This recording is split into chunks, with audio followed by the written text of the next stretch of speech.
are watching this and we're cursing like motorboats, we're gonna look like bad influences. Which is not totally wrong, but Like they never watch my YouTube channel, so my parents know about my YouTube channel and they make fun of me for it. They do. What the hell? Why are all these channels out? Right now I'm working on Roberto Crown's car. It's sort of gay, but I don't have any better ideas for it. Every single channel on my TV is basically out. What the hell? Rip.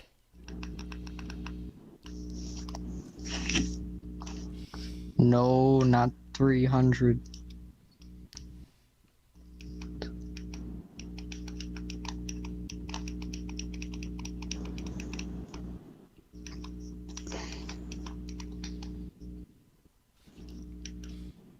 Let me pull up the YouTube link real quick here.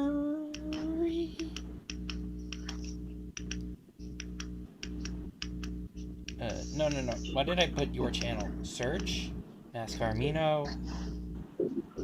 whose channel did you put? Well, we've already got 3 people in here. What's up, Bacon Thief? That's nice. What's up, Jared? What's up, Kylie? Hello, what's up? Oh, it's Jared. Oh, Jared got back in. Nice. Maybe Maybe we will be able to do Jared's thoughts after all. Except the screen uses black, so Yeah, that's of the gay descent, but we'll work around it.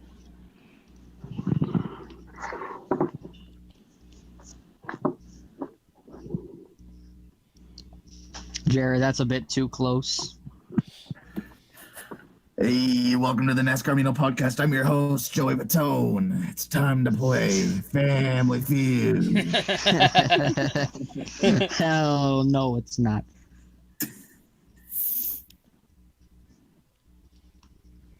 Alright. Blog. Actually, no. I'll do link. Paste.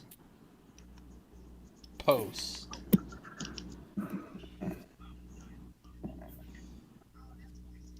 And Tanner will probably feature that one. Because Tanner is always getting to the, Tanner always gets to the freaking, features first.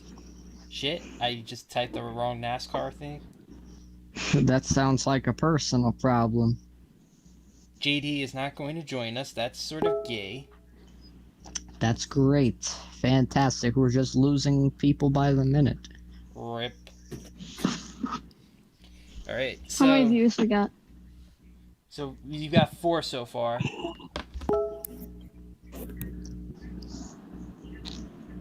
Oh no.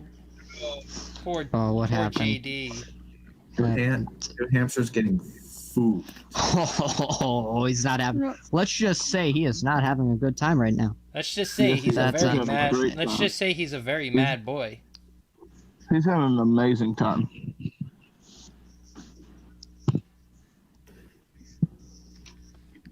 Hello, Judson's Racing Network. Just look how dark it is outside, guys. Well, y'all can't see nothing. No, we can't. No, we can't. We really can't. Look how bright it is up here. It's still full daylight. You. Look, I need you to look at this, okay? I need you to look at this, Carter Johns. Look at what, Jared? Oh my god. Oh, Oh no. Alright, we're up to 7 viewers already. That's pretty nice. We're doing good, Judson's Racing Network. How My about phone is you? on 69%. Don't know how long this is going to work. Solid. 57. I have mine plugged in. I have a portable mine charger is right at here. 53. I am going to pray that it lasts long. Mine is plugged in, so I don't care. Alright, Yeah, we're gonna mine- start I have now. a portable Let's get charger into it. right here. I got my Let's get phone into it. set up on a tripod. Yeah, I got mine set up on it too. Alright. Shut up. We're starting. Hello, everyone. Welcome to the 8th episode of the NASCAR Amino Podcast. I'm your host, Zach Stern, and today I'm going to be joined by Kayla Marinelli. Carter Hello. Jones. Do not major in architecture at NDSU. Very sound life advice. Jared Holmes. What's up, folks? Doing this without no power. Hashtag committed. Oh no. And our guest for this week, NASCAR Fireball 48, Justin Ritchie. Hey there. Okay, so And wait, guess what? Caleb Marinelli is once again the thumbnail. Caleb Marinelli Oh, yeah. always deserves to be the thumbnail. All right, so I had to have the sunglasses. Anyways, let's start. There is one thing that could happen during this podcast. You can see an awesome reaction to my power coming back on. So there's that. all Still right, working on it. Don't know how true it is. all right. So before we start, does anyone want to make any announcements? I got nothing. Never mind. I know we're getting to in the NASCAR Amino part. But fuck it. Let's just I say, if you can see it, you want can see a it. Damn mystery grace. I want a mystery grace. Holy shit. Yeah, he did. Yes, he he did. really did. Thank God my electric decided to go off today instead of yesterday. Oh, that would have sucked. Oh, imagine if it was Has anyone still seen out. Brandon- Imagine Has if it anyone was... seen Brandon Allen from today? He's dead. No, no. His electric's going out too. West Virginia got pretty pounded with winds today. Everyone got pounded pretty much if you were east of the Midwest. Not me. I still have power. Me too. Well, All right. some of us have. Never mind. All right, let's get back on topic. Anyone else?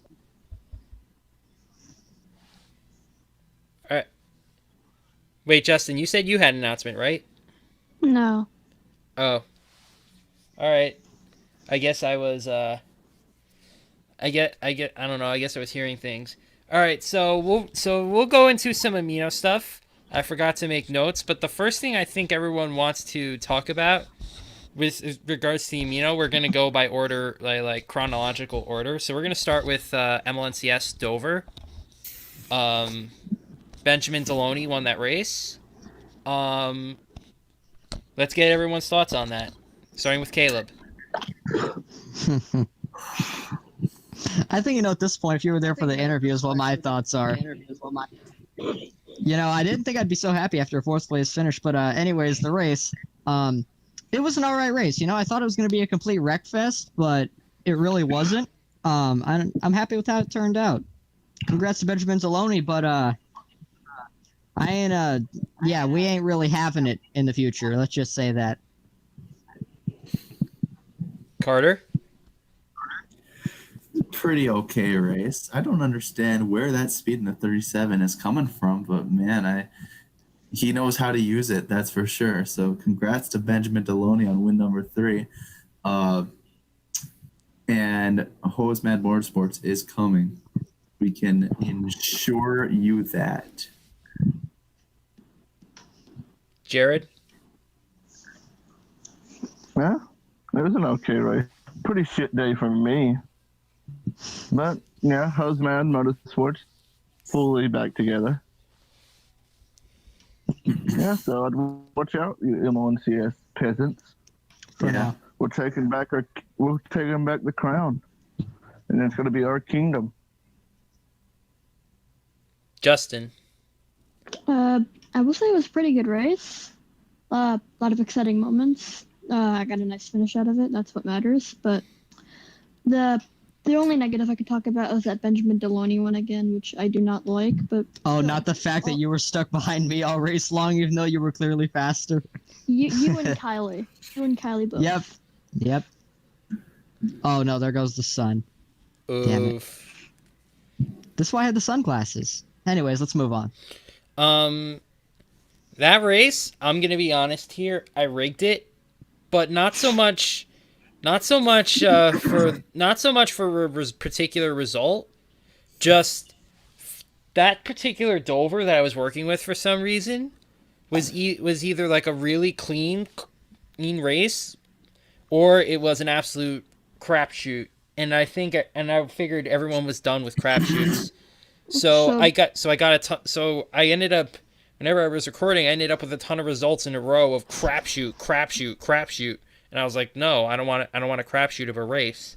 And as soon as I got one that was like under 5 cautions, but it's still been too much. That was like 3 cautions or less. I was like, this is good. I'll work with this.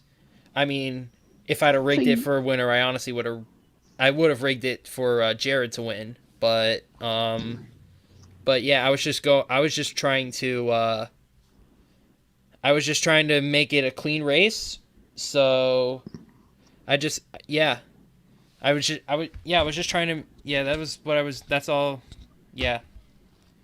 Anyway, now that I have completely made myself sound like an idiot, A-Rock. And of course, Jared leaves just as we're about to come talk on. about the race he won. Serious? Damn it. All right, so the A-Rock race happened at Watkins Glen. Let's start with Caleb.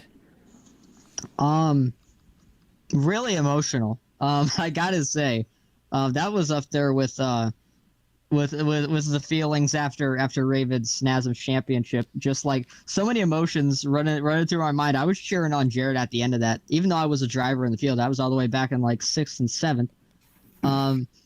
It's awesome to see him finally win, and I pointed this out to Carter. Like, that race felt so much like Watkins Glen 2018 in the Cup Series that it's actually scary. Like, it felt the exact same as that day felt. And, you know, it was a decent race, you know? I mean, up front, kind of wasn't really too many passes for the lead. That's just the way the package was. But, you know, it was all right. At least it wasn't a wreck fest. I was thinking after that lap 1 crash that it wasn't going to turn out that well. But, yeah. Carter.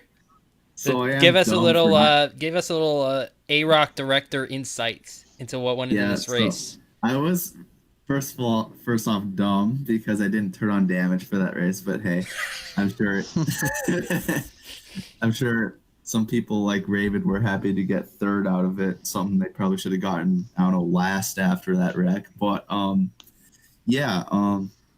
so I found it ironic. I had actually recorded that race before Jared's whole mood swing with the events that occurred last weekend, which were not pretty, by the way. If you were there, you know what happened. But Yeah. things started falling apart, and I didn't know what to say or what to do. But I knew that I had this recorded, and Jared was going to win in a very similar fashion to the 2018 Glen race, like Caleb said. I knew it was going to be perfect. It was going to like be that suspenseful ending that was just building up and building up. Like, this is the time, he can't screw this up. So I was very happy with the simulation I got from that. I think it's the only simulation I recorded besides the keep, because I had screwed with the package way too much times in testing to the point where I couldn't go back because I can't remember what I did. So I was stuck with what I had. So that's why the package wasn't the best. I have to figure out what to do with road courses. I don't think there's a road course in season 2. I have the season 2 schedule all sorted out. I believe it's all ovals and then a dirt track maybe on the way, and that would be for the finale. So stay tuned. But yeah, nonetheless, Jared Holmes is a winner, and he is a happy boy, and happy I was able to entertain as much people as I did. Speaking of Jared, we were just talking about A-Rock at Watkins Best Glen. race. Best fucking race of all time. The amount of emotions I went through for that race was insane. I so wish we done a live reaction. I almost got my phone to record my reaction when we had like 5 to go, but I just couldn't get my nose out of my phone because it was just so entertaining. Finally, a damn misclick went out to all the heartbreak from the NASMs to the fireball stop motion to the M1TS to last week at A-Rock. It's an amazing story. Hopefully I can go get that championship in my final A-Rock season. I wouldn't say that. I would Caleb Marinelli. Bow down to your points leader.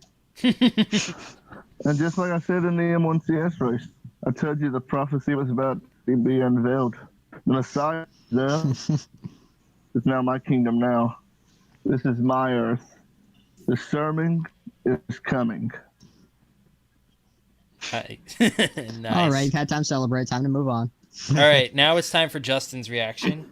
Okay. It's a pretty good race. Had its moments. I probably would have given it a better rating if I wasn't so biased because I choked it at the end. But it had a lot of exciting racing moments, especially with myself, Tanner, and Jared. But a pretty great race. Congrats to Jared, and it was fun to watch. I was frustrated in that race. I was like, "Oh my god, I wrecked again!" Because it's like I don't even know what it is. But in the A-Rock, where I finally have a competitive car, I just can't stop crashing. I think I crashed twice. I think I was in both cautions at Daytona, caused one of them, and then in Watkins Glen, I was in the only caution. So I've been in literally every single wreck in this series. So has Gavin Grant, I think, as well. I'm like, oh my god. But no, that was a fun race. I love calling these, and I'm sad that I'm in that I'm going to be commentating every single race except the finale. Yeah, you need to have at least suspense for the most important race of the year. And I still don't know who's going to commentate the last race with me. It might just be myself, but if you're interested, hit me up and I may consider. Tanner, you know what to do. Booth.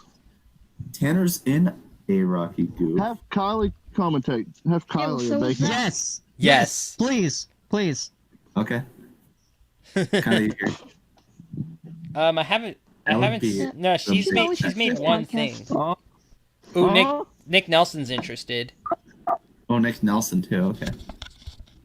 All right. You should try a three-man booth God. once. It's actually if Oh you my get it God. working, especially with the right people, it's really fun. What were you saying, Jared? it sounds like the trucks are about to truck going up. It looks like they're about to fix my power line, boys. Ooh, Kylie It's definitely late at wants to. She just said, "Hit me I up." mean, who else?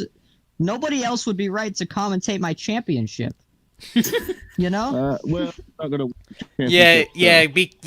Be careful. Be careful what you wish for, Caleb. You're not gonna win. I'm gonna win. I'm gonna Oh, rate. come on. I am going Where, to where are you in I- points? 7th. I can say that I am seems not pretty gonna good. win. I am not Pretty gonna win. good.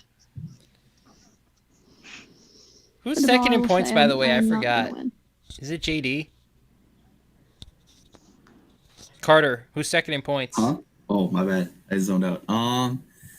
I'd say I don't think it's JD. I need to check. Wait, I think I remember. I would have guessed it was Jared if it wasn't for his Daytona crash. Jared is tied with Raven Dagan and Sammy Fulmer for third. Who's second? Oh wait, I think it's Tanner, right? Yeah, Tanner. That's who it is. All right. All right. So I think we're gonna move on now. We're gonna get an epic reaction from Jared whenever his power gets back up, because it sounds like it's gonna happen during the podcast. So Yeah. now we're gonna talk about the Pro Invitational, because 3 of us have watched it, and you can guess the nerd that didn't. He's wearing shades right now. Yeah. All right, so the race was won by Timmy Hill. Who? Let's get everyone's thoughts on that. Kylie likes your outfit, by the way, Caleb. I knew she would. Just say something about Timmy Hill, Caleb. But I don't know, because you haven't watched it. Yeah, Timmy Hill. What the hell? That's all I can say. What the hell? Timmy Hill won a race. Good for him. Good for him. I don't have anything against Timmy Hill. He's one of those few back markers I'm just like whatever about. Yeah, I wish I would have seen it happen. Apparently Byron choked. So yeah. Carter? Yeah, I caught the last 15 laps of it right when the Suarez caution came out, so I didn't see what happened. But until the replay, I think they showed later. I think that's when they decided to finally show it, when they said Suarez was parked, which was by far the most funniest part of the race. When he tried to wreck Ty Dillon on the back straightaway for some reason. We don't I know. didn't see but, that. Huh? I didn't see that. You didn't see that? No, I watched Oh. the race, but I didn't see that. Huh. So they showed a replay after one of the cautions. I don't think it was immediately after the Suarez one though, where the 96 just tried to was going down the backstretch with the 13 car. He 96 was to the inside and just hooked it dead right to turn around the 13 and missed by like inches, hit the outside wall and then spun into the inside wall, and then he was parked.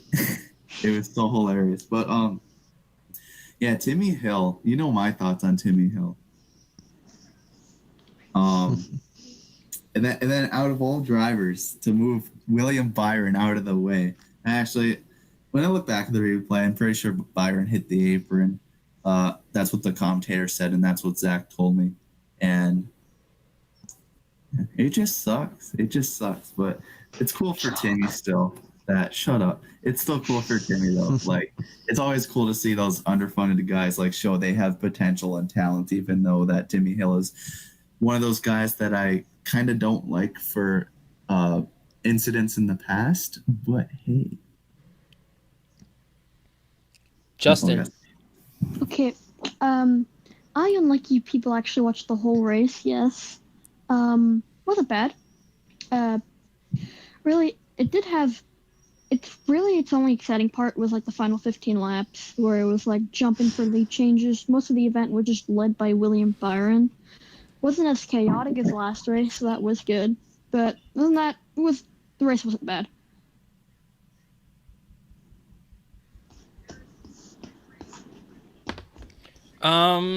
I missed like the first half hour, but I watched the rest of it. It was not what I expected after watching Homestead. I know Texas is like totally different. It's weird with the new configuration, the different bankings and stuff, but I still thought it was going to be a little bit better than that. I didn't expect something that was going to be worse than the Spring Texas race. But the Spring Texas race was pretty good, and this was pretty good too. I did not appreciate watching both Alex Bowman and Dale Jr. choke in the same race. That was not fun. Alex Bowman did come back for a top 5 though, so that made me pretty happy. It just shows you how talented he is, because dude's completely new to iRacing and he's outrunning like the greatest iRacers on the planet. It just shows you how absolutely amazing Alex Bowman is. And Carter said it. The funniest part of the race by far was Daniel Suarez trying and failing to wreck Ty Dillon. I feel like he might have done it just for shits and gigs, honestly, just because he thought it was funny. I don't know. I don't think there was any history between Suarez and Ty Dillon. I guess we'll get some confirmation on that later. But yeah, it was just funny. Especially, and it was really weird though, because the only reason I could only think it was like just for the hell of it, because Daniel Suarez was doing pretty good in that race. He was up in the top 10 a lot. Yeah, Timmy Hill won. Nice. We move on. Okay, so now we are going to get one idea from each of us to make NASCAR more exciting. Okay, so the order here is going to be Fireball, Caleb, Carter, and then me with Jared, and then finally my idea. Carter said he'll be right back, by the way.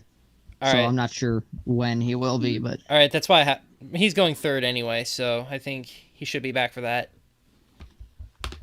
All right, Fireball, what's your idea? All right.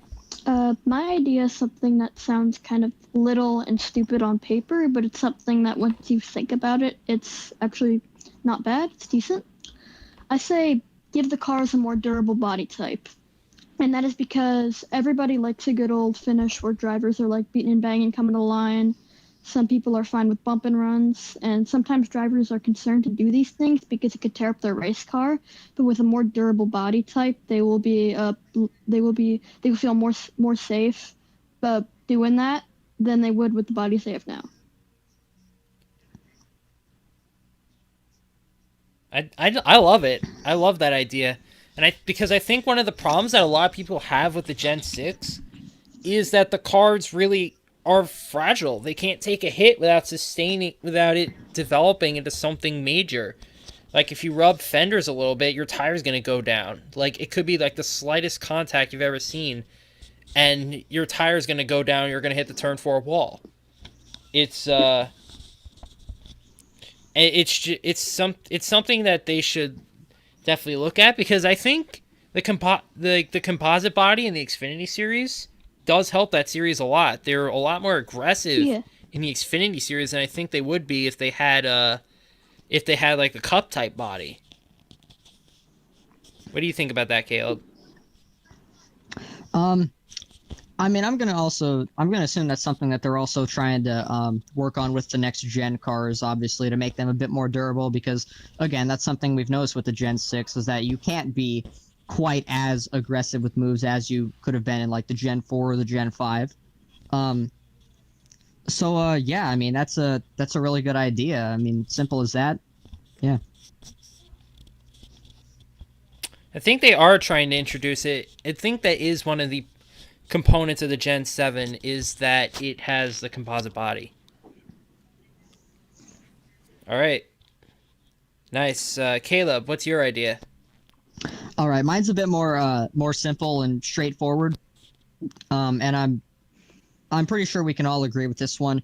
Got to get rid of the charter system. You know, it couldn't get more simple than that. It was introduced in around 2016, and it basically ensures that there are going to be 36 cars in each race. So we cut it down from 43 cars in a race to 40, so now there's 4 unchartered making a race. If we even get that many showing up to the racetrack on a weekly basis. It really kills the smaller teams, and it's the reason that we've seen a lot of smaller teams shut down in recent years is because of the system. It was the top 35 rule that we had before the charter system, I believe, was a lot better, and it allowed for some of these smaller teams to be in the series. And I just believe that this charter system is something that's I wouldn't say that is like completely hurting the sport by any means, but I wouldn't say it's a good thing. It's just catering to the bigger teams mainly, and that's all.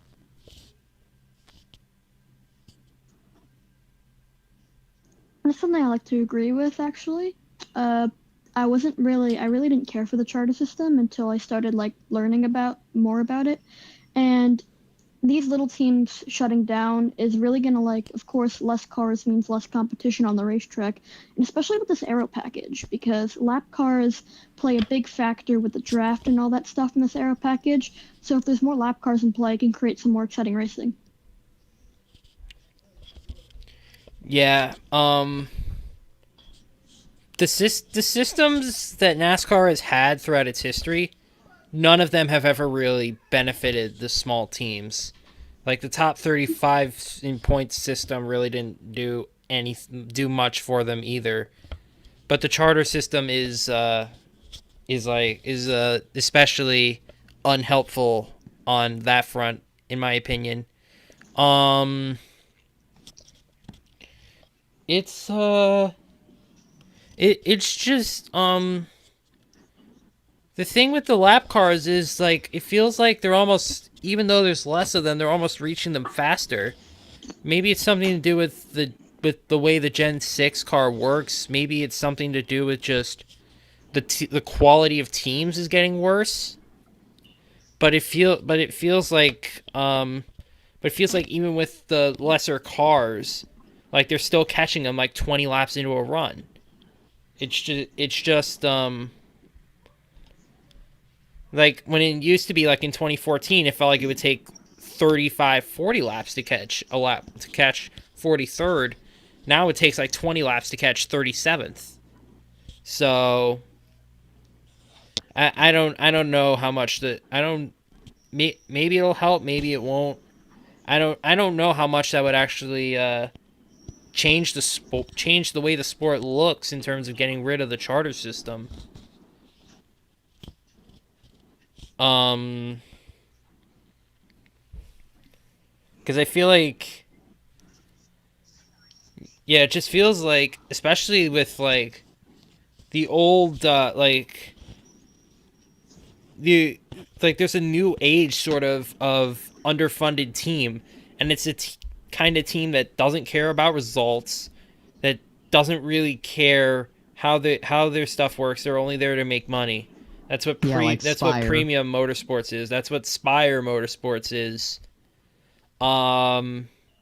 That's what pretty much the only I think uncharted team that isn't all about that is Gaunt Brothers, and they've got a strong uphill battle. I think Starcom's only in it for the money.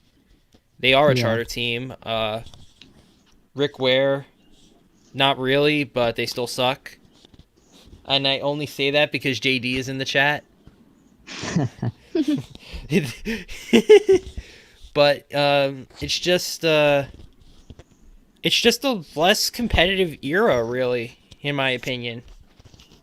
Just for whatever reason, I don't know if it's that there's something about the Gen 6 that causes it. I'm not an insider, so I wouldn't know. But there's a new age of underfunded team that's come about, and I'm not sure. And the only thing, I just don't know if the charter system has actually played any role in that coming about.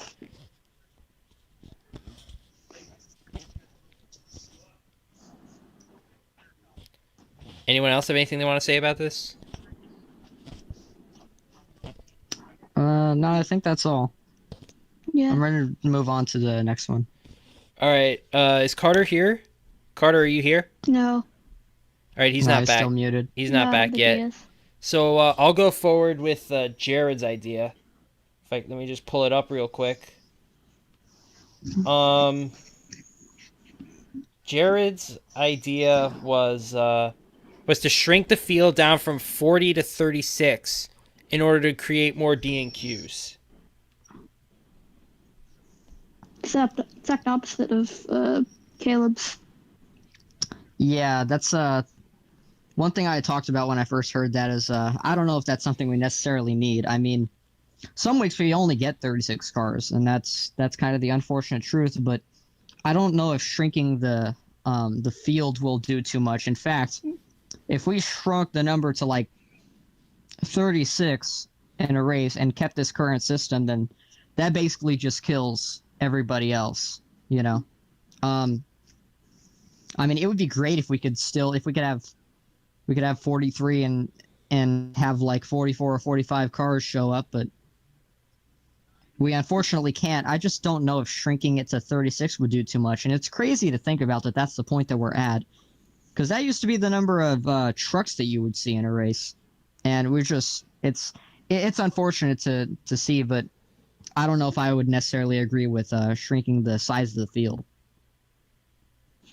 I mean, the other thing I could think of is that during this package, of course, the draft comes into play. Talked about lap cars. Lap cars can do two things. They can shrink the gap if they're being stubborn, or they can help the leader build a better lead. So I think that might be part of why. But again, I have to disagree on that. I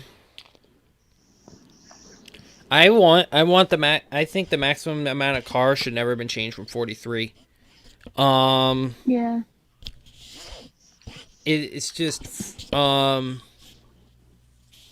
that's not the point.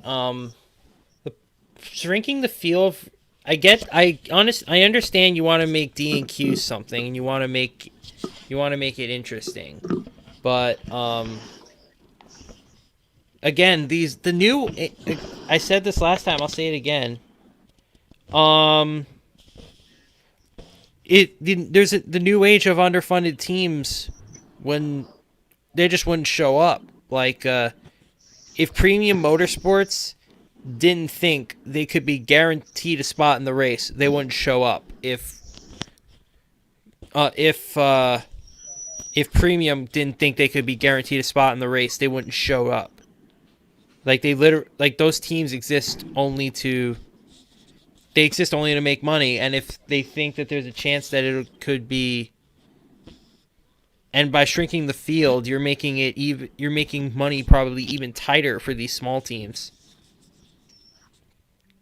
because now instead of competing for 4 open spots, they're competing for at best 1 or 2, especially if they keep the charter system. So yeah, I want to see a 43 car field again, just because lap traffic has always mattered in races. Lap traffic has produced some of the greatest finishes in NASCAR history. Talking about like not so much that lap traffic created the Bristol night race finish just from last year. It created a Denny Hamlin win that honestly wouldn't have happened if say it was Texas and Matt DiBenedetto was leading at Texas and he came up on Ryan Newman. Denny Hamlin never catches him, but it's Bristol, so that happens. But what are some other races where lap traffic really played a factor? I think that 2004 Atlanta race that Jimmy Johnson beat Mark Martin, Michael Waltrip was a factor. He was a lap car. What are some other ones? Some more recent ones that lap traffic played a factor. I can't really think of like a finish, but I do know of some more deals with lap traffic. That Las Vegas fall race just last year. Yep. Yeah, absolutely. I remember seeing that right in front of me. Saw it happen. Oh no. Caleb was big mad after that. Oh yeah. You know, honestly, I'm not gonna go on a rant on Rick Ware Racing. Let's just say that I hate Rick Ware Racing. Let's just say that. And I don't even care. I don't care if JD's here right now. I don't like him. But that's not the point of this. But yeah. Yeah. But lap traffic creates some excitement. I'll pick on myself with this one. Dale Jr. Kansas 2014. He wins that race if not for lap traffic. But so yeah, the more lap traffic you have, the bigger it affects the race, and that's part of the skill of NASCAR is negotiating lap traffic. I think it's really the only motorsport at least that prominently features lap traffic. And that's an iconic part of NASCAR, and I feel like going to a 36-car field would take that away to some extent. Yeah, the only other motorsport that I can think of that features lap traffic is IndyCar during oval races, and they also have IMSA, but that's about it. Yeah, well, IMSA takes lap traffic to the extreme. Yeah, definitely. IMSA with like 4 different speeds of car on the track, like that's not safe. Not at all. All right, anyone got anything else they want to say about this? I do want to say that maybe the conversation would have been a little bit different if Jared was here to explain his point, but other than that... Yeah. Jared would have also made the charter system debate kind of interesting. He would have been like... yes. He would have said, no one cares about the small teams. Yeah. Yeah. All right, so I'll do mine next, and if Carter's still not here afterwards, I'll do Jared's. Carter's. Okay, so my idea was to, let me pull it up so that I can give you my exact details. Okay, so the idea was NASCAR should incorporate a much stricter tire limit into the Cup Series. So, for road courses, each team would get 3 sets of fresh tires. For a 400-mile race, they would get 4 sets. For 500-mile races, they would get 5 sets. And for the Coca-Cola 600, they would get 6. So the idea behind this was it was that in each of these races, teams are pitting 4, 5, 6 times. In the Coca-Cola 600, they pit 12 times or something like that per every single time. For every single 600, they pit like 12 or 13 times. So for this, it creates a lot of the strategy that maybe stage racing has kind of lost us, especially on the road courses. So there are going to be points on a road course where you've either got to stay out or you've got to take fuel only. At every track, really, there's going to be you can't make all the pit stops that you need to make. Like 4 tires is like basically just enough to last 400 laps. It's going to make tire conservation even more important than it is. it's gonna make it's gonna make pitch strategy really really crucial. So there's gonna be points in a race where you might want 4 fresh tires, and your gut is screaming at you to get 4 fresh tires, but it's 120 laps to go, and you only have one more set, and you need to get to lap 80 to be able to use it, and you need to get to 80 to go to be able to use it. So you got to stay out with 120 to go 40 laps in pit, and then so it creates strategy at tracks where it generally doesn't play a factor. So like Atlanta, where like every single time there's a caution, the cars are on pit row for 4 fresh tires. At Atlanta you've got to think of points in the race where you'd rather stay out or rather pit. It's gonna create some more excitement. And also, to add on to this, you cannot change tires during practice or qualifying.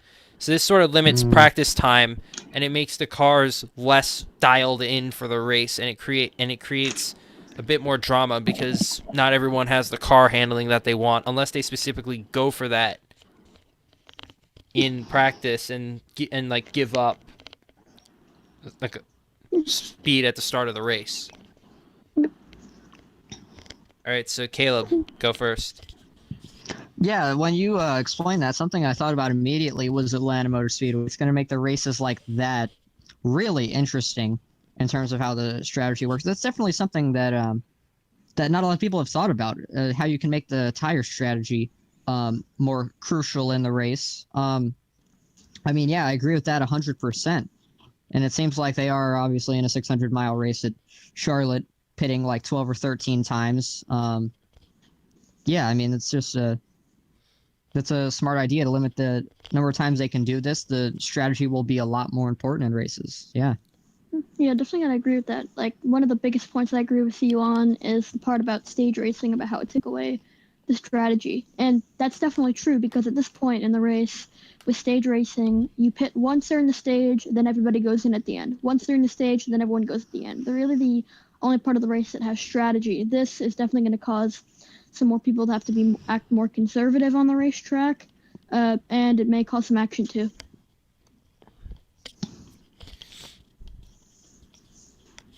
I had something to say and then I forgot it. What was I gonna say?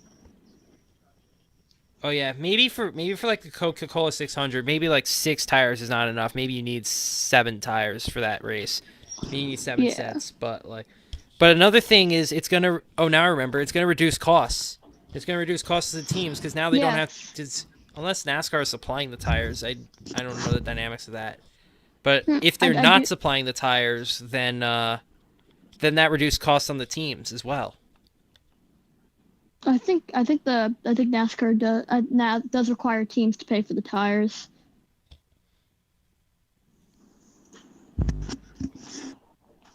Yeah, so that's going to reduce tire costs. It's going to make them better able to. It's going to make them better able to provide a good on-track product. It's going to help the small teams. Another thing that I wanted to add about cost is really going to help these smaller teams. Yeah, like you said, with the new next-gen car coming around, they might not be able to supply for them because they got to buy these new big cars to replace their old cars, otherwise they won't be able to race. But amounting for some of the costs, then that's going to be much better.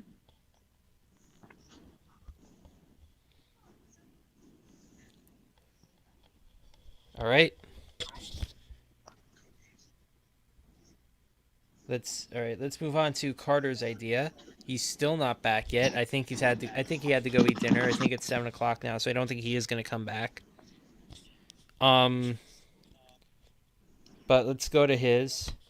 So Carter's idea was to get rid of stage cautions entirely, but still award stage points because stage cautions throw off the whole rhythm.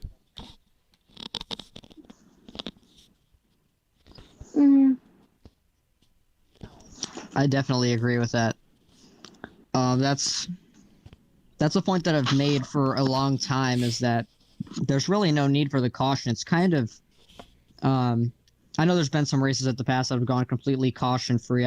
Those kind of frustrate me sometimes. I'm not gonna lie, but I feel like the caution is kind of just manufactured excitement that they try to bring in, but sometimes, like Carter said, it throws off the entire rhythm of the race itself. Like especially at road courses, there's no need for a caution in the middle of it. You know, you have a situation like William Byron just absolutely dominating that stage. Instead of pitting and getting those points and stuff, it would be great if you could just get your points and then you're still in the race. Just keep going. Now you're either going for the next stage or you're just going for the win. We don't need any stoppage. I mean, there's one thing I want to say about that point. I like 90% agree with that, but I feel like there are some tracks where that rule shouldn't be into play, and my reasoning behind that is that there are tracks like Pocono and Dover where there are hardly any cautions throughout the race, and like race fans would probably need some sort of break in between there. But for most tracks, there's no need for like a random caution in between the race. Yeah. Like the road courses especially. Watkins Glen didn't really lose anything, but you'll notice Sonoma used to be one of the more treacherous tracks on the NASCAR schedule. Sonoma used to be the kind of track where there was always someone going off track. There was always someone getting turned in the S's. There was always some sort of contact in the short chute. I mean, obviously now there's no short chute, there's the carousel. But it used to be that track was the most treacherous circuit in NASCAR and was the better road course between that and Watkins Glen. And then since stage cautions, that went away. And I think that's had something to do with it because like when you have a caution after 20 laps, tire conservation goes out the window. You don't need to make it 30 laps at Sonoma on a bad set of tires. You can just wait 20, pit, and then final stage hits. It's 40 laps. Go 20 laps, pit, and then go another 20 laps. It's a very easy race to. It seems like the track now is a lot easier for the drivers to handle. Watkins Glen, for some reason, has gone the exact opposite direction. I don't know why. For some reason, now Watkins Glen's even more chaotic now that the stage cautions have been there. But I agree with Carter at all tracks because stage cautions slow the race down. Like they disrupt the race and they slow it down. Like a Pocono race gets drawn out an extra couple of minutes because of the stage cautions. And I returned and it sounds like we're on my topic. Yes, we are. Yes. Okay, so before I go on, I want you to explain yourself a little bit. All right, so stage cautions. I'm really not a fan of them because they really disrupt the rhythm, the true rhythm and the true flow of a typical NASCAR race. I feel like a lot of it just doesn't feel as natural. Like I'm all for like rewarding bonus points to like make every point in the race matter rather than just the finish. But I feel like having the cautions as well just disrupts everything. Like I get that it creates strategy and can make things more interesting, but I feel like in the end, I feel like a lot of the finishes have been kind of tampered with. Like I feel like they would be more exciting if it was just this constant buildup rather than having to stop 2 times prior to the actual finish. So for that reason, I feel like removing the stage cautions would definitely be a step forward to increasing the excitement, especially near the finish, because I feel like it'd be more natural, something that's been building up within the entire race rather than having to stop twice. I don't think they're going to change it because like I think it's more convenient for them. Like they can get some extra sales and like concessions, beer and all that like in the stands. That's what I heard a while back. I feel like it works better for them to have the stage cautions, but excitement wise, I feel like they need to go. That's a pretty interesting point there with the beer sales, but I thought you were gonna go to commercial breaks, which is what they originally said that the purpose of the stage cautions was. And it's really not served. Advertisement. Yeah, it's really not served that purpose at all. Like, it feels like Fox puts more commercials in green flag runtime than ever. And maybe that's not necessarily the stage caution's fault. Maybe that's because there's less cautions in races overall, like between the stages. But it just feels like the exact opposite effect of what the stage cautions was there for has occurred since they've been implemented. And maybe that's because I think it's because the stage cautions have tampered with the racing. They've changed the racing. It's easier because now there's no possibility of a 200 lap green flag run at Darlington or Bristol because they're going to have the stage cautions. It just feels really artificial, you know? Yeah.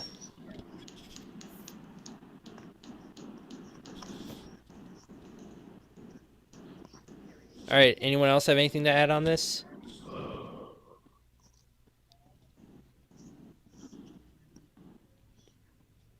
No? No, not really. All right. So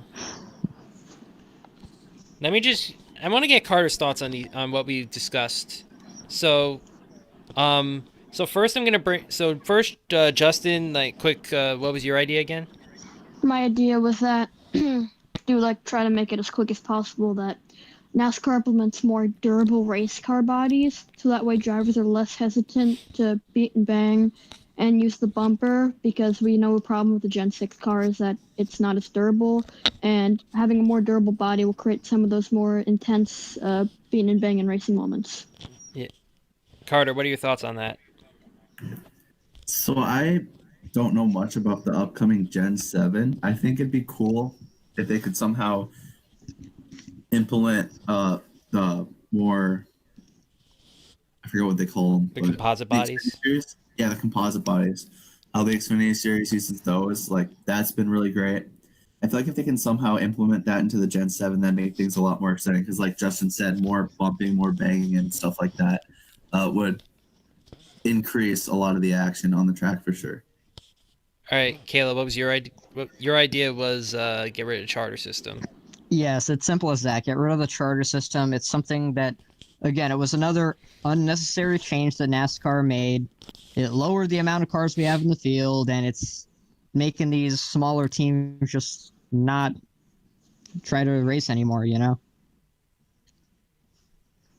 Carter? I mean, I don't have much to say about that other than I agree. I always liked the 43 car field when I started watching. I'm not sure what the purpose they're going for with the charge system was, but I don't know. I like more cars in the race, even though there may have been more slow cars. It also allowed for more of an opportunity for a lot of the underfunded teams to have more time to develop more. I can't describe myself, but you know what I'm trying to say. All right. So Jared's idea was to shrink the field from 40 to 36. Just leave yourself unmuted, because I'm just asking you all your thoughts. That's the polar opposite of what just described. I've always liked. Yep. That's the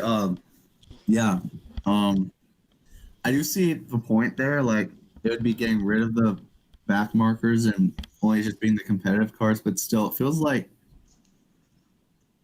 the back marker should have more of a chance to develop as a race team. I think it should. I think it'd be nice around the 43 car mark, like it once was. But I can see the reasoning behind lowering to 36. I don't think it necessarily make it more exciting, because those 36 are still on the racetrack. The only way I see it making it less exciting with more cars is if a lapped car holds up a leader, and then that just completely ruins a battle for the win.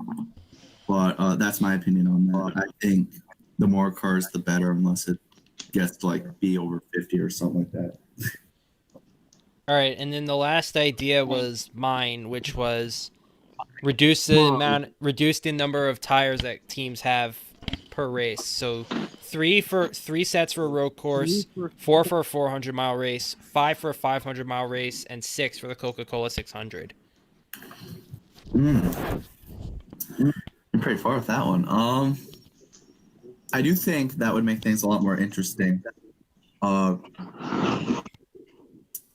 you repeat the sets of tires for the ovals again? Okay, so 4 for a 400-mile race, 5 for a 500-mile race, and 6 for the Coca-Cola 600. I mean, I have no research on this, but I feel like, well, for one, without getting too technical initially, that would be, I think that'd make things a lot more interesting. A lot of teams would be on the same playing field and not have to pull as much strategy out of the bag. Do I think it'd be more exciting though? Depends on how the race is going. If there's a late race restart, maybe there's like some teams that decided or elected not to have an additional pit stop to put a set of tires on, so maybe they're in prime position on the last restart. I do think that'd make it more interesting, but yeah, I feel like that eliminate a lot of the strategy factor though. Or not the strategy factor, like just eliminate more option if like depends on like how the cautions fall earlier in the race. Like we could have say Auto Club, some track that absolutely chews up the tires. You could have like several like 20-30 lap runs early on, and then everyone's screwed when it gets to the end. That's really interesting to think about though. Yeah, I don't know if it'd be exciting, but definitely be interesting. Jared, what's your thoughts on that one? Seems pretty cool. I think it would make for a lot of interesting strategy and shit. Definitely. I sort of came in on the last half of this conversation, so I'm really like confused.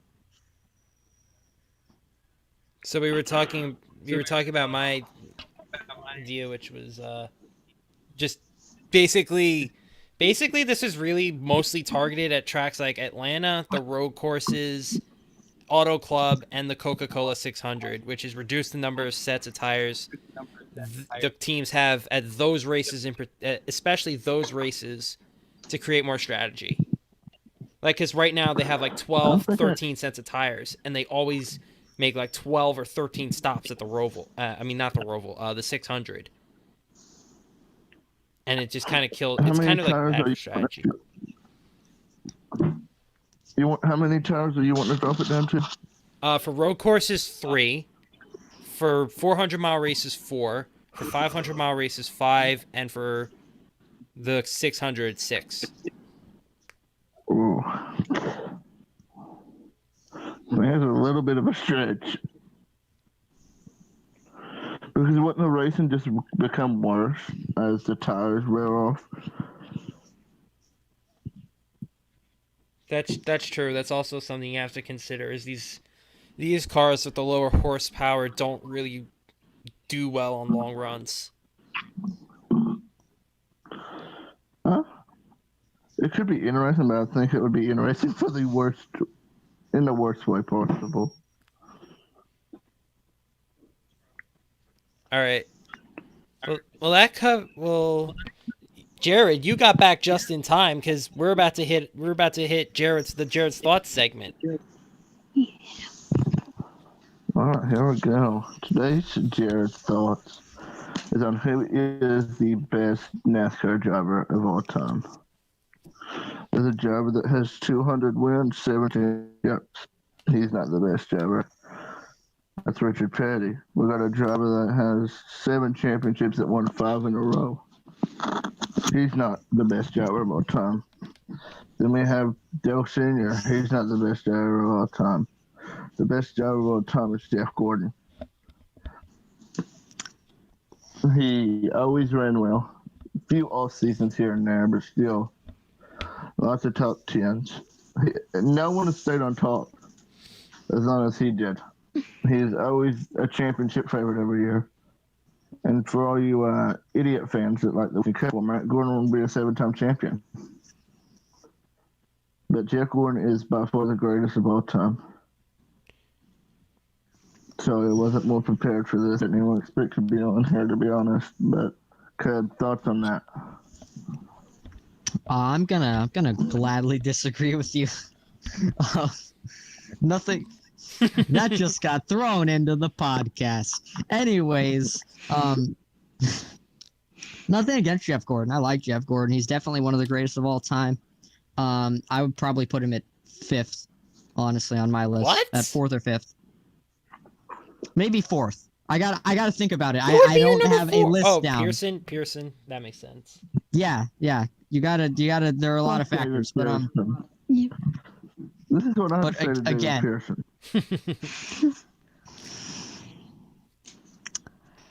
Alrighty then. Yeah, I mean, I don't know. I mean, you can't really compete next to drivers who have 7 championships. I'm just gonna say it right now. I mean, look. You say Jeff Gordon would have 7 championships. I mean, look at Jimmy Johnson winning in all these different systems. Okay. I don't even know if someone asked me right now who I think the greatest is of all time. I don't think I'd have an answer for them because there's different eras. That's why I kind of try to stay away from that conversation. But Jeff Gordon's definitely the greatest of his era. But greatest of all time? Hell no. Hell yes. Carter?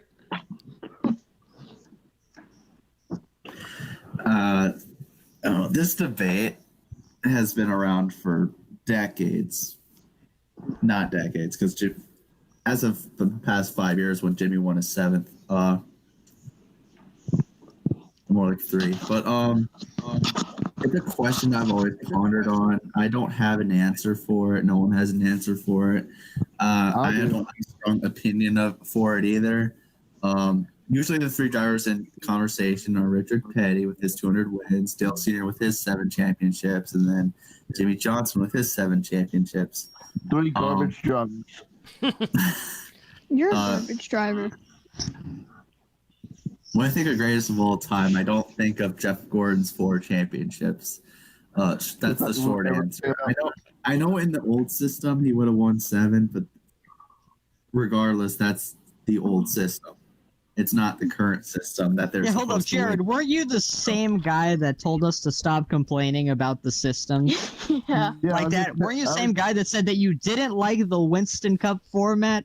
I was just saying that to the stupid fans that don't put Jeff Gordon first. Okay. Totally. He won in 1 system, Jared. You know how many systems Jimmy Johnson won in? He would have won in 2014 if it wasn't for that badass Ron Newman. And Brad Keselowski. There's one thing I want to say on this. If Caleb is done, I don't want to interrupt you. Go ahead. I might have said that Jeff Gordon is the greatest if I wasn't a Jimmy Johnson fan, but I'm not. That's bad. So I do believe Jimmy Johnson is the greatest of all time. But one major thing I would like to nitpick: NASCAR fans are all over the fact that, oh, Jimmy's championships are fake. They came in an easier system. Problem is, at the same time, they say that, oh, Jeff Gordon would have won 7 if it wasn't for this new system, which is contradicting what they're saying about how it's easier to win championships in this system, which kind of gets me messed up. But what I would like to say is that Jimmy has 7 championships, and again, all these different systems.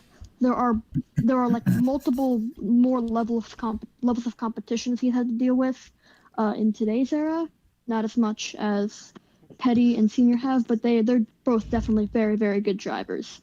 I would say Jeff Gordon is somewhere in my top 5. I'm not exactly sure where, but I will say that definitely 100% totally not biased. Jimmy Johnson is the greatest of all time. Yeah, and it's like, okay, if this system is so easy, then why aren't your drivers winning it then, you know? Yeah. Yeah. It's the thing that for me it's also Jimmy Johnson is the greatest of all time just because of the sheer number of formats he's won in and the fact that he got 5 in a row, which is unprecedented, unheard of, and will never happen again.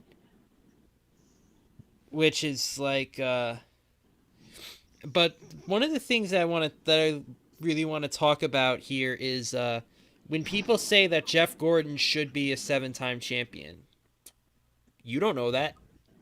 Yeah. You can say that he would have won the championship under the old system in 2007, what was it? 2004, 2007, and 2014.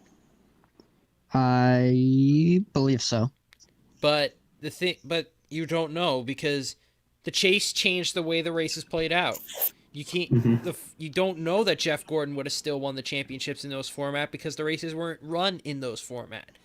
The races were run in a new format. You can't say. And and for people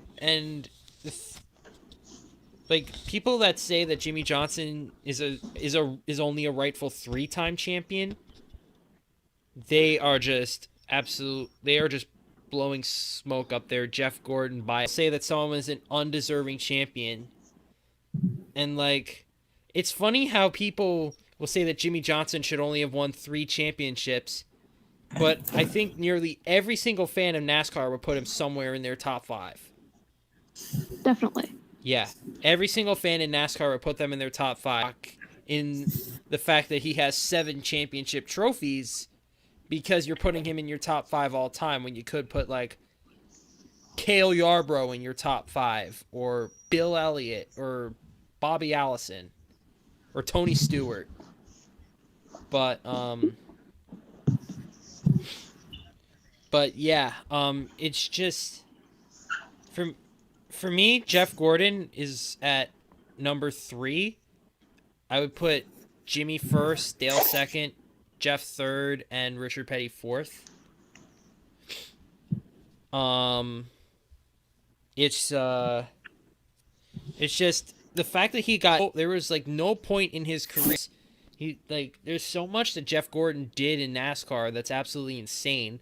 The only driver in NASCAR history with 3 straight 10-win seasons. Like the dude was an absolute machine, and he's an amazing driver. For me, he's always going to be in my top 3.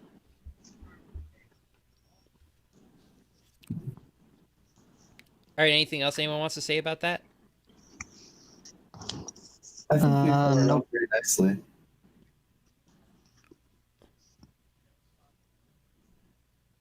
All right, I think it's time to open up the Q&A now. Yep. So you ask us a question about what you think about something about the next decade that you think. And by the way, questions about Fireball's next favorite driver will be accepted. Hmm. Ooh. Please don't. I haven't decided that yet. Well, you're gonna decide it right here. I'm long ways from deciding that. Please don't. You might have a whole nother year because with the way the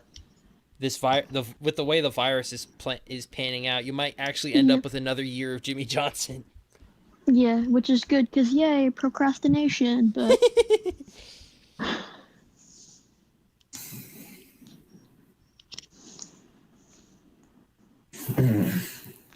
Oh, Kylie asked it. Who will be your next favorite driver? here's the answer that I give absolutely everybody who asks me this question. It all depends who takes the 48 car. So I would 100% want to stay with like the Hendrick family or at least the Chevrolet family. But let's say we get a driver in the 48 let's say Rick gets a veteran in the 48. I'm not sticking with the 48. If Rick gets let's say for whatever reason, wild card gets Kyle Larson in the 48, I'll become a Kyle Larson fan. That's fine. Yes. But if not, it's mostly yes. But if not, it's mostly a balance between Chase Elliott and William Byron. I really want to be a William Byron fan. The problem is that he hasn't won any races yet, and I'm not sure if I can trust that he'll be like a really good driver when I start watching him. You could always root for Alex Bowman, just Alex saying. Bowman is definitely on that table. Alex Bowman is definitely on that table. If he like blows up this season, then it might be Alex Bowman. I'd say Kyle Larson's a good choice. Larson was for a bit my number 2, and then he started sucking. Oh, you don't like him because he started sucking? No, I still love Larson. He used to be my number 2, and now he slipped to like number 7 or 8 or something. I would 100% love to be a Larson fan. I would love to see him take the 48 car, but the thing is, with Rick Hendrick not liking him running dirt races, I don't see it happening. Yeah. What would you do if Have you considered leaving Chevy? Definitely not. Damn. I'm sorry. I'm a big Chevy guy. The Toyota fan is displeased. Yes. All right. Nick Nelson asked, how well will Alex Bowman do in the next decade?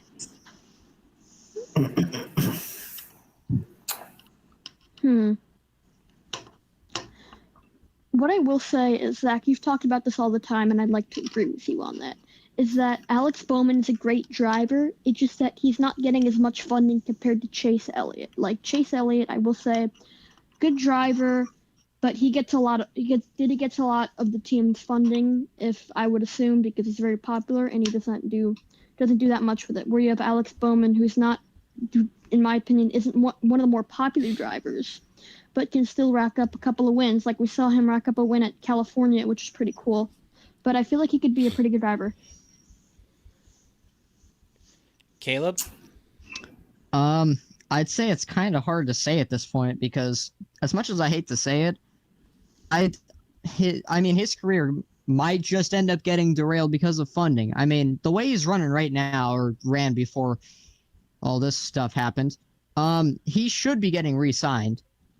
But we don't know if the sponsorship's going to be there, because Nationwide was more set on having a redneck in the car who was obviously washed up at the end of his career due to injuries.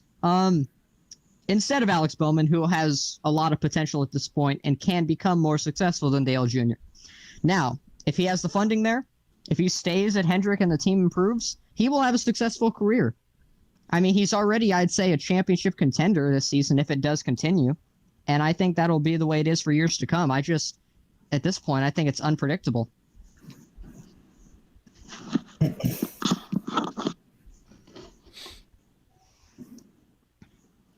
Carter? Well, as much as I love trash talking about Alex Bowman just for my enjoyment to see Zach hate me about it,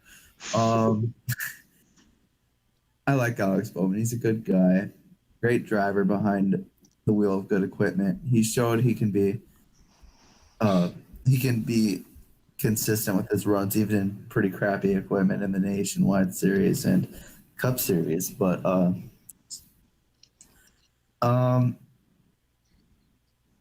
like Caleb said, with the sponsorship, I feel like that's going to be the main deciding factor for his next racing decade.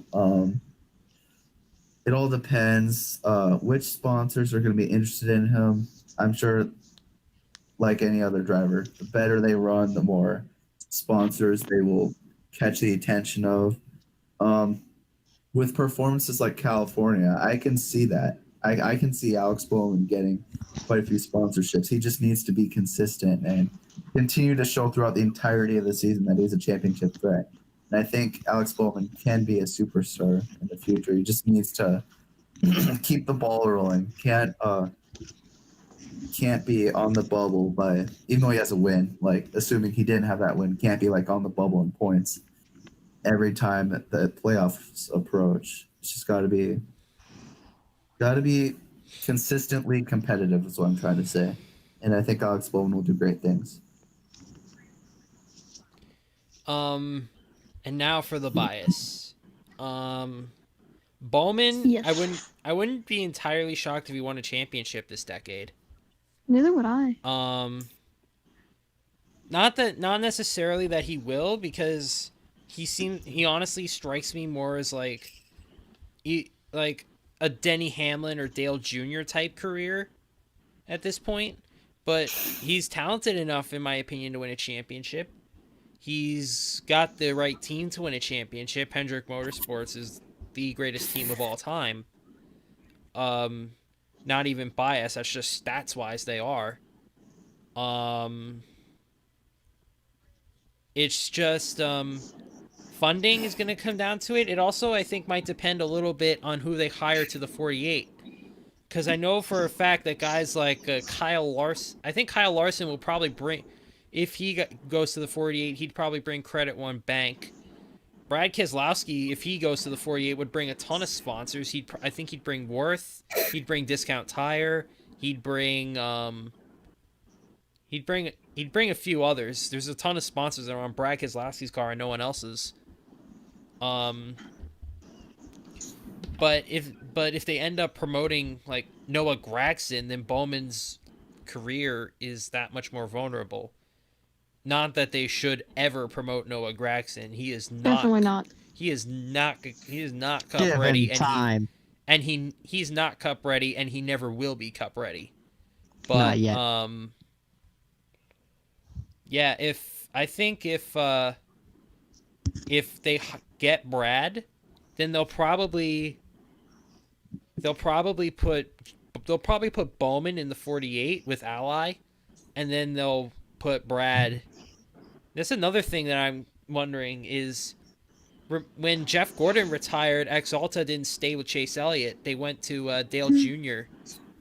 So I'm wondering if Ally might potentially try to split their races between the 48 and the 88, which would obviously solve some of Alex Bowman's sponsorship problems, and perhaps give room for new sponsors on whoever goes to the 48, which at this point looks like it's going to be Brad. Yeah, but I will say, as a follow-up to like Kylie's question, if Bowman were to go to the 48, I'd definitely be a Bowman fan. I'd be fine with that. Would you be a Gragson fan if he went to the 48? Definitely not. No. Definitely Good. not. What about Keselowski? Because no, I probably would be a Keselowski fan if he wasn't like in the middle of his career. I want a driver that I'll be able to stick with for like a long time who's just starting their career. All right. Nice. Marco asked, if you could choose a track to be taken off the schedule, what track would it be and why, and which track should replace it? Caleb, go first. Pocono. Get it the hell out of there. No. Fuck you. No. I hate way. Pocono. It is actually terrible and it's dangerous. Because you've And never the been racing there. is just not good. Okay, Because so you've never for been one there. thing- Yeah, Pocono. I don't Pocono care. split. Pocono's a beautiful place. It is. It's the most beautiful, probably. one But of the most beautiful tracks in NASCAR. racing. That can be fixed. Go to the road course. Like I've been saying for a long ass time. I was going to say that. As a matter of fact. I was going to say replace Pocono and put Pocono Road Course in there. I like how it already sparked an absolute firestorm of just hatred as soon as I say Pocono. Fire, yep, I'm getting attacked. That's why I have the sunglasses. But anyways, the track that I would have to replace Pocono is honestly probably something like Iowa or Gateway would be good. Like that would be cool. Just the problem is I don't think Iowa or Gateway has the capacity to support enough fans for a cup race. Well, they can I they think can Gateway prepare does. the track for that. I think Gateway Yeah. does, and they can always renovate the track. Yeah. Yeah, Gateway would probably work best. Carter? Give me like a hot minute to look up the schedule because I am in a mind blank. All right. We'll go to Fireball while we're waiting. That was my idea. Get rid of Pocono, put in the Pocono Road Course. But if I had another idea that I wanted to put in mind, I don't really have one. That's all I want to say. I don't want to get rid of any of the tracks on the schedule. I like the idea of more cutting down on double dates. So like Pocono doesn't deserve 2 dates. Michigan doesn't deserve 2 dates. Texas doesn't deserve 2 dates. No. Las Vegas doesn't deserve 2 dates. Right now, if there was any track that I would want to get rid of entirely, if I had to get rid of a track entirely, I'm sorry, as much as it kills me to say, it would be Pocono, as we've just lost Fireball. I think he'll be back soon. But, and for as far as what I would replace it with, that's a real tough one. What would I replace it with? The Pocono Road Course would be good. There's like 17 configurations of the Pocono Road Course. I definitely want to replace it with a road course. Maybe, definitely like Canadian Tire. Canadian Tire would be really good. Yeah. Actually, you said Pocono, so I'm not going to go with Pocono. I'm going to go with New Hampshire Motor Speedway. That's another good one. You just stole mine, you turd. I'm sorry, New Hampshire is ass. Like the new it sucked with the old package. It sucks with the new package. It just flat out sucks. It's literally flat. It is flat. The Magic is flat at the Magic Mile, and I would replace literally the best finish that we've ever had at New Hampshire isn't even a side-by-side finish. Like that's like the hallmark of a good track is if you can produce a side-by-side finish. Even Kentucky's produced a side-by-side finish. And I would replace New Hampshire with Canadian Tire. Yeah, let's go with that. Yeah. Even though Canadian Tire has like no seating capacity. Again, they can always renovate it. Yep. Carter. I'm gonna go out on a limb here and say Dover. Whoa! Whoa. No. Dover sucks. Why Dover? I can't remember the last time I saw a good race at Dover. I think I've only seen one good race, and that was the slightly biased, but the one Matt Kenseth won where he tried to hold off Kyle Larson and Chase Elliott. Good race to the finish. Decent amount of wrecks, which is pretty sexy. By that I mean like the that restart pileup, which was absolutely hilarious. I don't know. I've never found too much excitement at Dover. It seems like that kind of racetrack that would always be like something you look forward to, and it used to be something I always looked forward to. Honestly, it was like different from all of our racetracks with its concrete, like all the way around the track, with the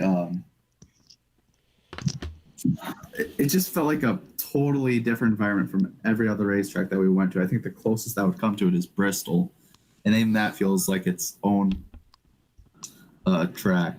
But I don't know, the racing itself, the product of Dover, it's just very mediocre.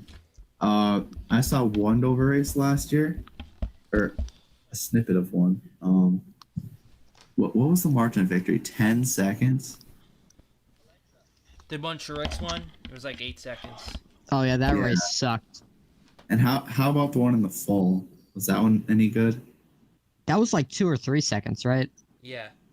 The one in the fall was much better. Please stop attacking my home track. I can't remember. Dover just doesn't thrill me. I only said Dover because like New Hampshire was taken and Pocono was taken. I wanted to just be a little bit different. But I think, I don't know, Dover really hasn't excited me much. I feel like that definitely surprised you guys. But yeah, Dover, mediocre. I don't know why. What would you replace it with? Hazen Bay Speedway. Hazen Bay Speedway. No. Let's see, if I had a road course would be sweet. I feel like Canadian Tire, like Zach said, I feel like that'd be a great track for the Cup cars to run on. It's like a very unique road course, while at the same time not too long of a road course. Like I think it's under 2.5 miles.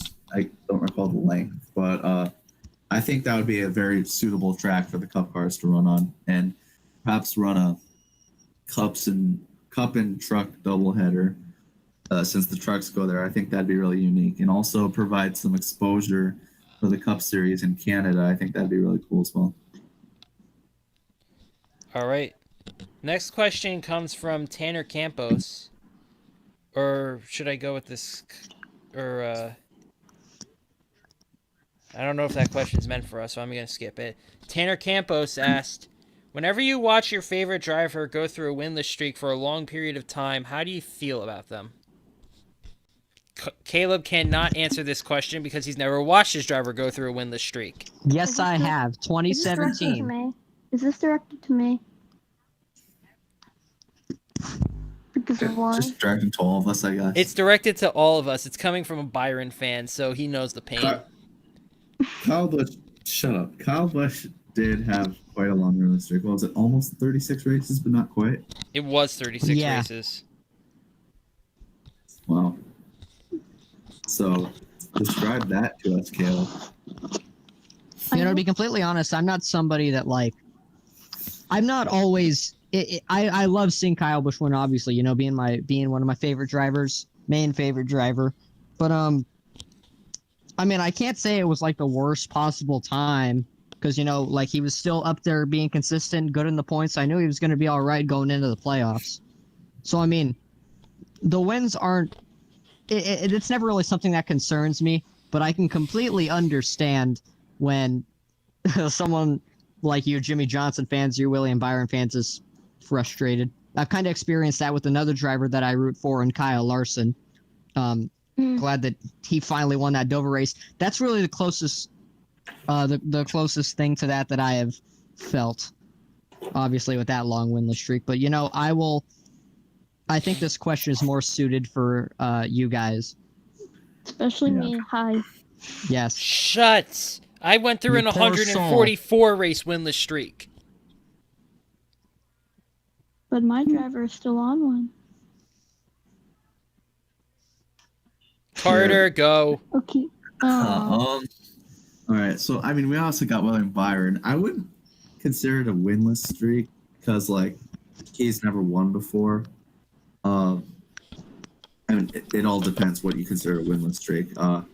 But it's more of a matter of breaking through it. Byron hasn't quite done that yet. So just hoping he can get the job done soon. He still has lots of room for development. 76 starts or something like that, I think.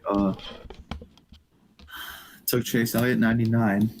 He's finally clicking away with wins. So it's just a matter of time. I think it's harder for rookies to adapt nowadays.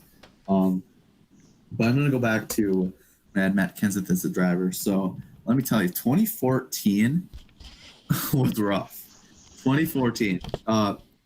We had 7 or 8 wins off a remarkable season in 2013. Should have gotten a championship too. Unfortunately, that did not happen.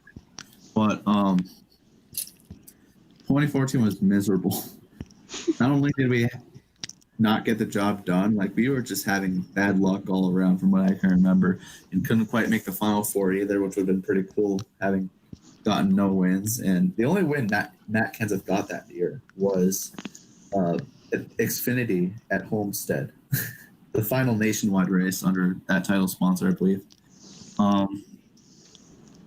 It's miserable. It really is miserable. It's like you just ask yourself, you don't want to really leave your favorite driver by any means, unless, I don't know, you're like a Kyle Larson fan. I mean, that must suck, like, actually. But it's miserable. Just kind of gotta keep hoping. Stay loyal to your favorite driver, especially. If you stay loyal with your favorite driver, it feels so much better when he finally breaks through and gets a win for the first time in a long time. 2014 wasn't the only year. I felt that 2016 through 17, I believe, as well. With Kenseth. When he won Phoenix, that was pretty hot, not gonna lie. But yeah, it's quite the feeling. Fireball. Okay. So, being the one with like a driver that's 7-time champion that hasn't won in 2 years, it suck. I mean, really, something that I want to add about it is that there are 2 things I want to add about it. One is that every time we go to a racetrack that he's really good at, let's say it's like Dover or California, I always think of how cool it would be and how awesome I would feel if he so happened to pull through and won that race, but it hasn't come yet. And I'm still being hopeful, seeing that his performances are up this year. And another thing that I want to add is that people are starting to do their conspiracy theories about how Pocono 2017 spring, like his big crash, that's what changed his racing career or something like that people are saying. And I sometimes tell myself that I'm a bad luck charm because that was the first NASCAR race I ever went to.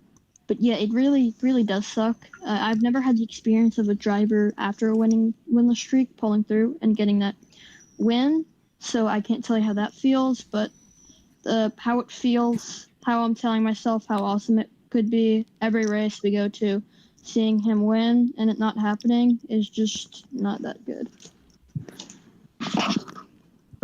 All right.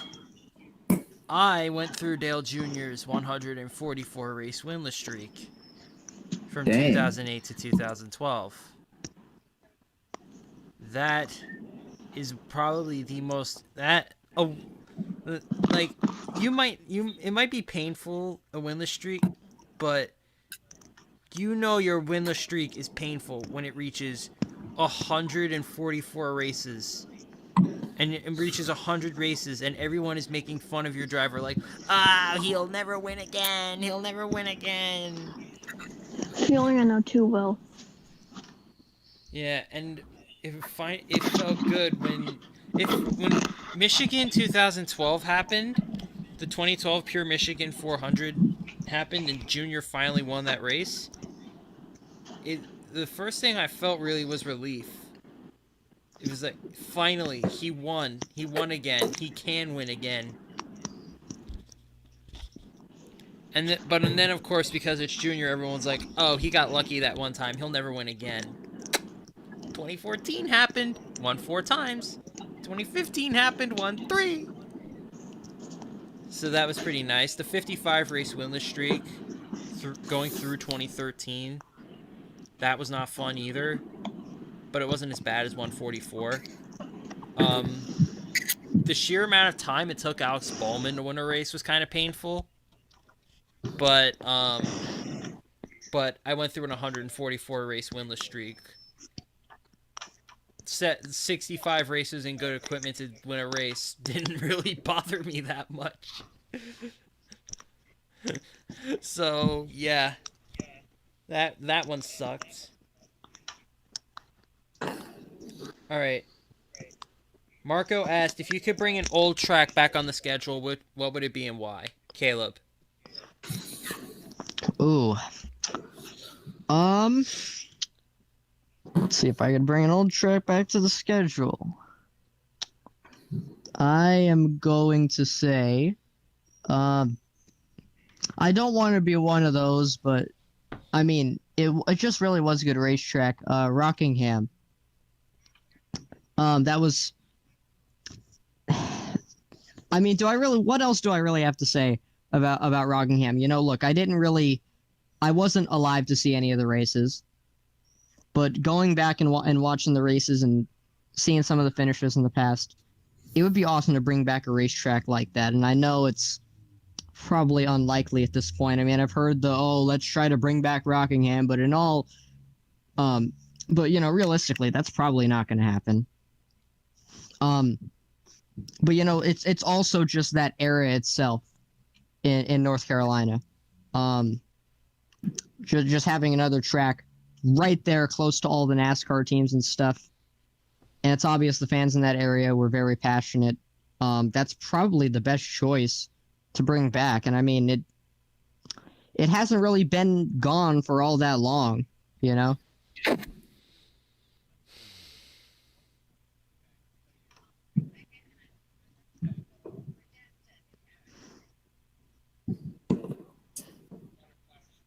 Is it me next? Yeah. Yeah.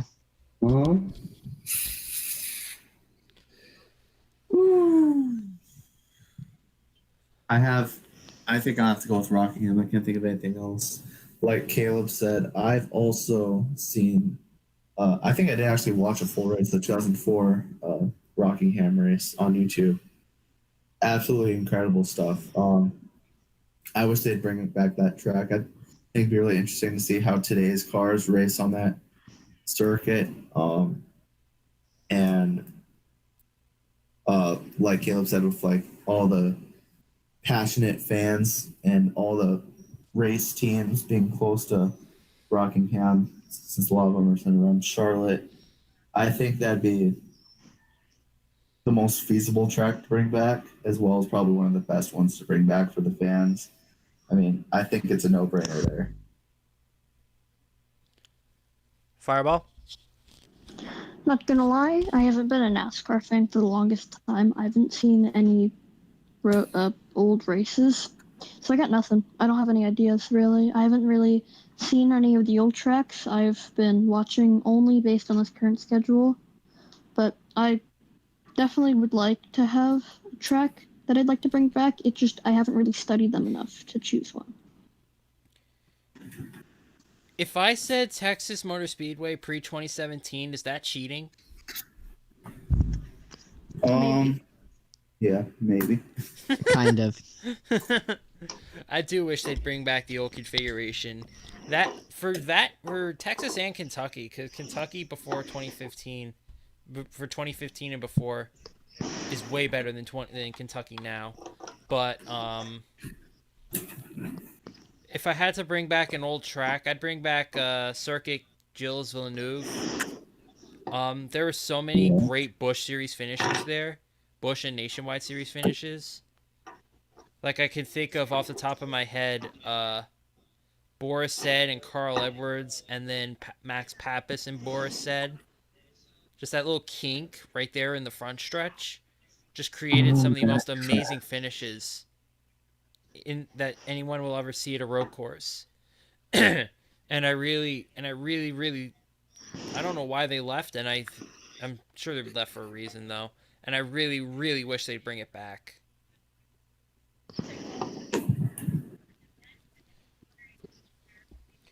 All right, next question. Kylie asked, if you were given a chance to race in NASCAR for any team with any number, what would it be? No, actually, wait, I missed Bacon Thief's question. Frick. If you could... I already know Caleb's answer to this. If you could change the future and make your driver win the championship at the cost of never winning again in their career, would you do it? Ooh. Caleb, I'm sure you're gonna say no. Yeah, it's gonna be a no. Obviously, because Kyle Busch can probably win a championship and still win. Yeah. Carter. Frick. I didn't understand the question the first time. Can you repeat it? Okay, so if you can make a deal with the devil, your driver wins the 2020 championship, but they will never win again in their career. Would you do it? No. No. Byron has a lot more potential than that. He has at least 2 decades of racing to go. There's no need to rush anything. Just gotta get suited to the Cup Series a bit more, and he will be a championship threat for years to come. So, yeah, no. I already know what Fireball's answer is, but let's go ahead. For me, a Jimmy Johnson fan, it's actually a no-brainer. I would take that deal because this is his last year, and having Jimmy Johnson win that 8th championship will end most arguments with people saying that he's not the greatest, because an 8th championship would just put him like probably at the top of most people's leaderboards.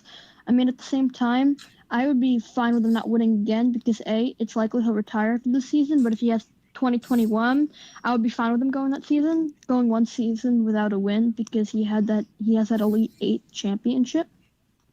But what I would like to say is that having Jimmy win some races this year in order to get that championship is really all I need. I'm also going to say no because Alex Bowman has a long career ahead of him. If not at Hendrick, then probably at SHR, because they seem to be able to run teams without a lot of funding. But nah, I think Bowman can win a championship and then keep winning races, so I'm going to say no to that one. All right, now to Kylie's question: If you could race in NASCAR for any team and number, what would you race for and why? Caleb. Okay, I'd be on Joe Gibbs Racing in the number 15. I don't know why the 15's been my number, but it has been for a very long time. And obviously, Joe Gibbs Racing, I'm gonna admit they are my favorite team. It's just it's awesome to see what they can do, basically being the only Toyota team in the field that'll ever do anything. Kyle Busch's on it. Drivers I like on it. I've never really hated a driver that's been on Joe Gibbs Racing, and I don't count Joey Logano because I didn't really watch too much at that time. Carter. Imagine a Hendrick Motorsports number 62 car sponsored by Dollar General. Huh. That's Carter's name written all over it. Somebody make that Caleb make that car on the die-cast. Chevy is not supposed to happen. Yeah. I haven't actually thought about that, but I don't know. Team with my favorite driver on it right now. I don't know. I mean, I used to drive a Chevy truck. Does that count? I mean, if I have an affiliation with Chevy, that's it. I don't have any affiliation with Ford other than in the MLNCS. And I used to drive a Toyota too. But I don't know. I do kind of want to see what that 62 looks like on a Chevy body. I've never actually thought about that. Cursed. But yeah, I don't know. I've just always been that's my iconic car and paint scheme. As for the manufacturer, I mean, I don't know what other team I'd go on other than Hendrick. That's the one that makes sense to me at the moment. The only other one that would make sense is Joe Gibbs, but I've moved on from that since Kent's retirement. But yeah, that would be my combination. Fireball. All right. My combination is in 100% every way possible not going to happen, but I don't care. This is what I would want as a NASCAR driver. I would want a 12 as a Chevy. Sounds cursed, yes. Oh, God. For Hendrick Motorsports. And the sponsor is also something that will not happen ever. I would love to have like Coke Zero on the hood, but since Hendrick already has Mountain Dew and Pepsi, that's not going to happen. Well, soon enough they'll be forced out and it'll just be a contingency. Yeah. Y'all might be shocked at mine. I'd want to drive for Team Penske in the number 8. What? Just the sheer history of what Team Penske has done, not just in NASCAR but in every motorsport you can think of, and just the sheer awesomeness it would be to drive for an absolute transcendent god in Roger Penske. Do you like blocking aggressively, even when it's completely unnecessary? Yes. Then you're perfect for that team. The sponsor would probably be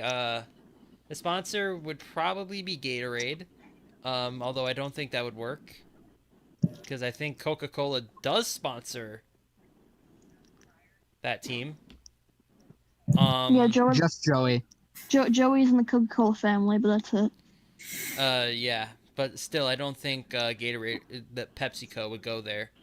But yeah, Team Penske, just a really historic organization. 500 wins across all of motorsports. Two Cup championships. Absolute IndyCar legends. Just the sheer amount of stuff that you could get that you could like get and learn and absorb at Team Penske is unbelievable. So yeah, I am That a number Hendrick. would look I am weird. a Hendrick fanboy. I'm Yeah. a loyal Chevy guy.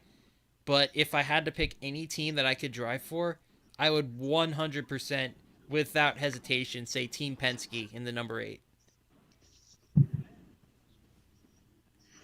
It would look weird on a Ford though. Yeah, that's true. Well, it doesn't look weird on a 4 because I'm on Sammy's team in the NAMCS, and my 8 car is pretty fancy, not gonna lie. Alright, what's the next question? If you could build your own track anywhere in North America, what would it be and what type of track would it be?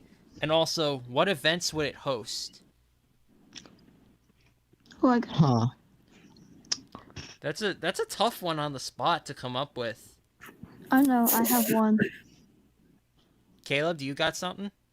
We're gonna keep our order. Fireball. Okay, that's fine. To be honest, I might because I don't really have the time to get an answer out, I'm gonna use the one that I use in the track design competition.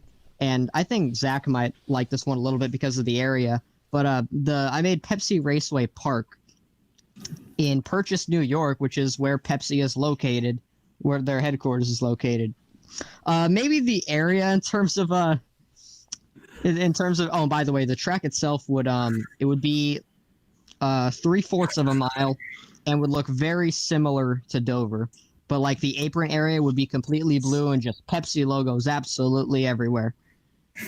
It looks more like Bristol, not gonna lie. Dover, Bristol looks closer. It's basically literally in between the way those two look. But as for the area itself, I don't know if those New Yorkers really love their NASCAR that much. But I mean, Watkins Glen's been successful, but yeah, that's really the answer I've got for now. I'd probably need a little bit more time if I were to come up with something better. Carter. All right.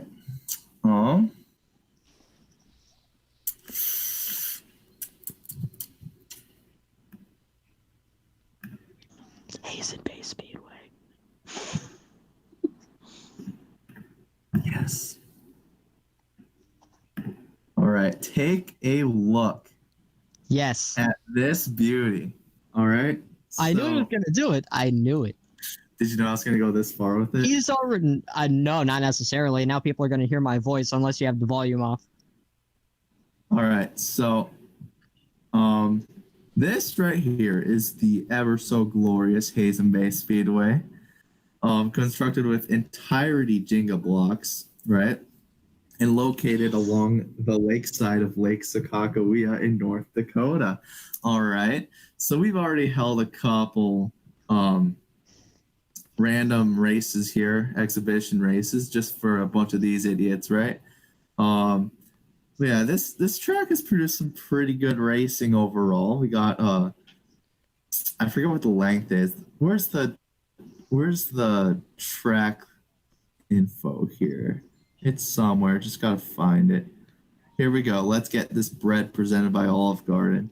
All right. I remember that. Let's see. 15 Now, if I were to miles. fudge, why did I skip over it? I was on it. All right, here we go. 15 All right. miles? So that would mean it's a half mile, I believe, right? Yes. Correct? Yeah. All right. So nice little half mile. I swear it was shorter than a half mile, but we'll go with half mile since that's what I have. Just check out the racing action. It's nice. It's small. Won't take much to construct, right? It's got that very short track feel to it. Can you see my mouse cursor, by the way? Yep. All right, perfect. So it's got that nice short track feel. You got that like local short track. You got that. entrance and exit area right there. The garage area, blah. Yeah. if You see, want to there enter- are no grandstands. Yeah. We are awaiting to construct grandstands here, but see here, you're seeing the racing, like close quarter panel racing. It's always action packed. Hazen Bay Speedway has never disappointed in the 2 races there have been. Just look at it, just adore it in all its fashion. I don't want to take all the time up, so I'm just going to end it right there. But I think this would be great for people in the area of North Dakota like me that have nothing to do better with their life, and just go out, see a NASCAR race, because I've never seen one in my life. Because the nearest track from North Dakota, believe it or not, is, I'm pretty sure, like 1,000 miles away. No, not quite, probably like 500. But it sucks up here. It really does. The closest. Kansas is like 600 miles away, I'm pretty sure. If you guys have not seen that, the Dakota Derby 2019 or 2018, please go check both of them out, especially 2019. There's an awful commentator in the booth. Please enjoy it. Fireball? Yes. Okay. So this was actually a track that was in talks that I absolutely would have loved to have, but it didn't end up happening. A racetrack located in Staten Island, New York. Another problem, yes, there's like no room there, and there's not a lot of New Yorkers who are NASCAR fans. But think about it, it'd be a short track because there's not much room, but at the same time, imagine a raceway where you can get a shot of race cars racing around the track, and at the same time, you can get a view of the Statue of Liberty, as well as like the big New York City skyline. That probably would be the patriotism in NASCAR. That would be amazing. And also, it's like a very, very close to me, so that's why. All right. Look at my screen. This is a track that's going to be on M1CS Season 2. It's a fictional track. Pigs Creek. Look at my screen. I can't hold up. It's on the live stream, guys. You can't see it on the Hangout. Dang it. That sucks. But what is it? So this track would be located in New York City, and it would be. We got 3 New Yorks. And it would be amazing. It would be the greatest race of all time.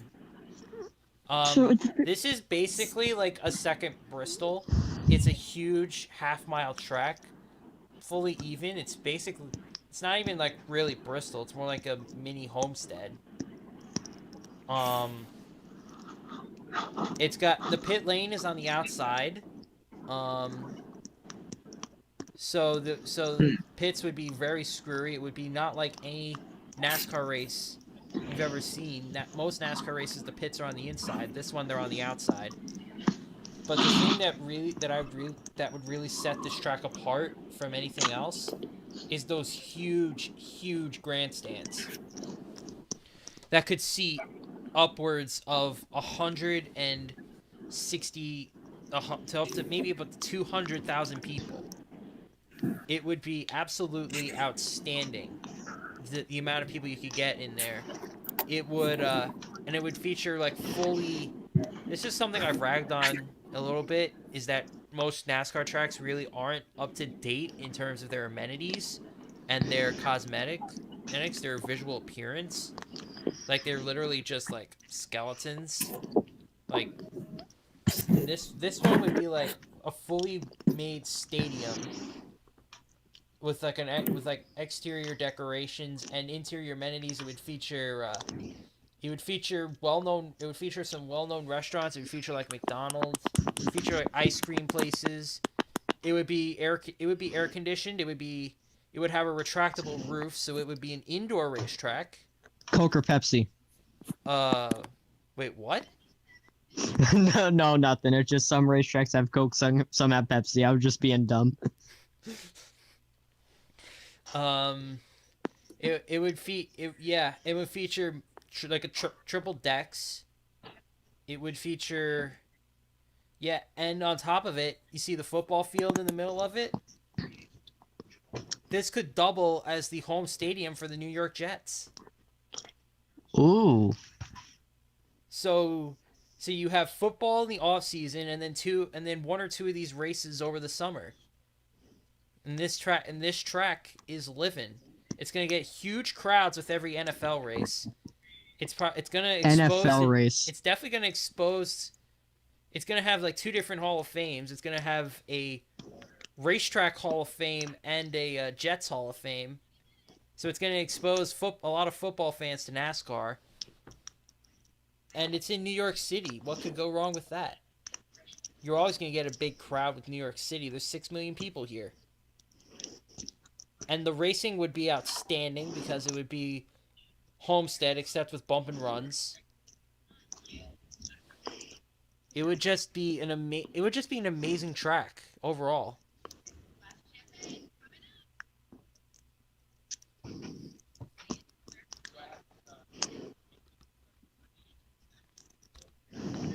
And that's my thing. And I see now that Ravid has just joined us. Are there any more questions that maybe we could get?